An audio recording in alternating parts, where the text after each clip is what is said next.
the other group, one of the things is, in traveling, I've realized there's good people everywhere, okay? And all it takes is one person to mess it up for everybody. And this happens all the time. Like, I was in Times Square a couple years ago, I don't know if you guys remember this.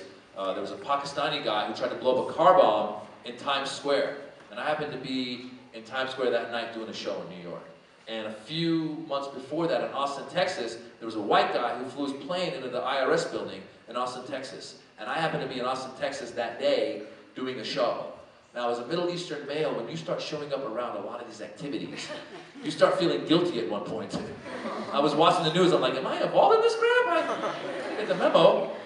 But what I always say is the difference is that whenever a Middle Easterner or a Muslim person does something like this, an organization will come out and tie themselves to that person, and then we all start getting profiled. Like anytime a white guy does anything, no white group ties themselves to that person. When the white guy flew his plane to the IRS building in Austin, Texas, every white group came out. They're like, well, that is one crazy individual. But when the Pakistani guy tried to blow up his car bomb in Times Square,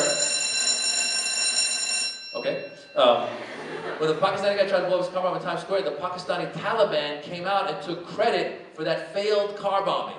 I was like, why would you take credit for a failed car bombing? Like, why would you call a press conference and be like, we just want to say, we tried. And furthermore, it is the thought that counts. And in conclusion, win some, lose some. So you guys, I want to thank you guys for listening. We're going to do a little Q&A. So thanks again, guys. Thank you very much.